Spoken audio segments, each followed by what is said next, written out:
जय हिंद, नमस्कार। अग्निपथ योजना ने जो जख्म सेना भर्ती की तैयारी करने वाले युवाओं को दिए हैं वो अभी भरे नहीं हैं, अभी ताजा हैं। देखिए, जैसे ही हाल ही में नागौर सांसद हनुमान बेनीवाल ने अग्निपथ योजना के मुद्दे को लेकर एक बार फिर से आवाज उठाई तो इन युवाओं का दर्द फिर से छलकता दिखाई दिया। उनकी पीड़ा, उनकी समस्याएं मानो आज भी बरकरार है। इन युवाओं का कहना है कि अगर सरकार को ये जिद है कि अग्निपथ योजना को वापस नहीं लेना है तो वो ना ले, लेकिन इस योजना में जो कमियां हैं, जो खामियां हैं, सरकार समय रहते उन्हें तो दूर करे।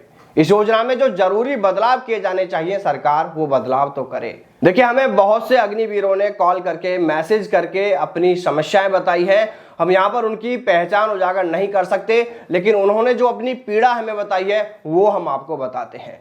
एक अग्निवीर ने कहा कि जब हम और एक परमानेंट सैनिक दोनों बिल्कुल एक जैसी ड्यूटी कर रहे हैं, एक ही पोस्ट पर तैनात हैं, बल्कि कहीं ना कहीं अग्निवीरों से ज्यादा काम लिया जा रहा है, तो फिर दोनों को मिलने वाली छुट्टियों में इतना बड़ा भेदभाव क्यों किया जा रहा है? एक परमानेंट सैनिक को साल में 90 दिन की छुट्टियां मिलती हैं और एक अग्निवीर को साल में सिर्फ 30 दिन की छुट्टियां। ऐसा क्यों? क्या सरकार को यह लगता है कि अग्निवीर कोई मशीन है, कोई रोबोट है? क्या अग्निवीरों को मानसिक थकान या शारीरिक थकान नहीं होती? क्या उनका मन नहीं करता कि वो भी छुट्टियां लेकर अपने घर पर जाएं?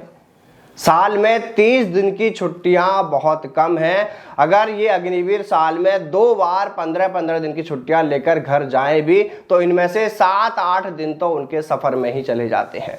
मान लीजिए किसी अग्निवीर की ड्यूटी किसी ऐसे दूर के इलाके में है जहां से उसका घर 2000 से 2500 किलोमीटर दूर है। अब फ्लाइट का इतना महंगा टिकट तो वो अग्निवीर अफोर्ड कर नहीं सकता और ट्रेन के सफर में आने जाने में उसे एक बार में 3 से 4 दिन लग जाते हैं। तो इस हिसाब से अगर देखें, अगर वो 2 बार साल में आना जाना करता है, छुट्टियां लेकर जाता है, तो 2 बार के सफर में उसके आने जाने में ही 7-8 दिन तो ये सफर में ही निकल जाते हैं। और साल में उसे छुट्टियां कितनी मिल रही हैं? कुल 30 दिन की। देखिए, किसी के माँ बाप बूढ़े हैं, किसी की बहन की शादी होनी है, किसी के घर में कोई बीमार है।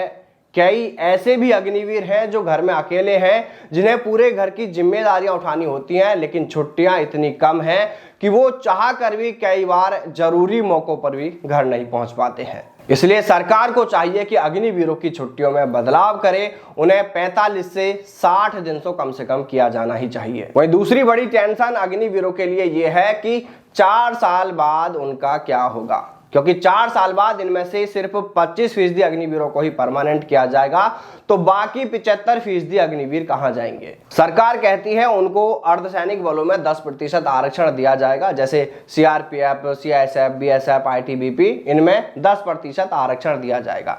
लेकिन सवाल यह है कि क्या ये गारंटेड नौकरी है या सिर्फ ये भी एक दिखावटी वादा है? यहां पर आरक्षण का असली मतलब क्या है? क्या 10% सीटें अग्निवीरों के लिए पक्की हैं? यानी अगर मान लीजिए बीएसएफ की भर्ती में 1000 पदों पर भर्ती होती है, तो क्या उसमें से 100 सीटें अग्निवीरों के लिए पक्की हैं? तो इसका जवाब है बिल्कुल नहीं। यहाँ पर आरक्षण का मतलब यह है कि अग्निवीरों को सिर्फ परीक्षा में शामिल होने का एक मौका दिया जाएगा, लेकिन सिलेक्शन की कोई गारंटी नहीं है, नौकरी की कोई गारंटी नहीं है। अगर अग्निवीर लिखित परीक्षा पास नहीं कर पाए तो उनके लिए कोई सीट नहीं बचेगी और सभी 1000 पदों पर सामान्य अभ्यर्थियों की भर्ती की जाएगी। यानी अग्निवीरों को बाकी अभ्यर्थियों की तरह ही लिखित परीक्षा पास करनी होगी और अगर वह सफल नहीं हो पाते हैं तो फिर अग्निवीरों को 10% आरक्षण का यहाँ पर कोई फायदा नहीं मिलने वाला है। अब आप एक बार सोचकर देखिए कि एक तरफ वो अभ्यर्थी है जो पिछले 2-3 साल से किसी एग्जाम की तैयारी में जुटा हुआ है और एक तरफ वो अग्निवीर है जिसे एग्जाम की तैयारी करने का समय मिलना तो बहुत दूर की बात है, शायद उसे किताब खोलने का भी मौका न मिल पाया हो। वो अग्निवीर उस अभ्यर्थी से एग्जाम में कैसे मुकाबला कर पाएगा? यानी यह तो साफ साफ दिख रहा है कि 4 साल बाद जो 75% अग्निवीर बाहर होंगे उनके लिए किसी पक्की नौकरी की कोई गारंटी नहीं है। देखिए, अगर सरकार वाकई अग्निवीरों के भविष्य को लेकर गंभीर है, वो चिंता करती है, तो क्या उसे लिखित परीक्षा में छूट नहीं देनी चाहिए? क्या अग्निवीरों के लिए अर्धसैनिक बलों में सीधे भर्ती का प्रावधान नहीं होना चाहिए? इसलिए सरकार को चाहिए कि अर्धसैनिक बलों में अग्निवीरों की सीधी भर्ती का नियम बनाया जाए ताकि अग्निवीरों को 4 साल बाद स्थायी नौकरी मिल सके और तभी जाकर यह योजना भी पूरी तरह सफल होगी।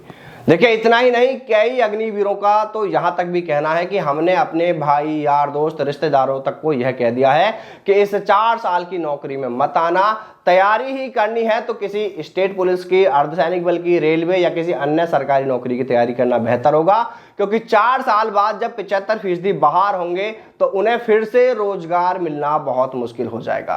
दोस्तों, आप इस अग्निवीर की बातों को, इन पॉइंट को कैसे देखते हैं? आपकी राय कमेंट करके जरूर बताएं। क्या सरकार को अग्निवीरों को अर्धसैनिक बलों में सीधी भर्ती का मौका देना चाहिए? आप इसको लेकर क्या कहते हैं? आपकी राय कमेंट करके बताएं। जय हिंद, जय भारत, वंदे मातरम।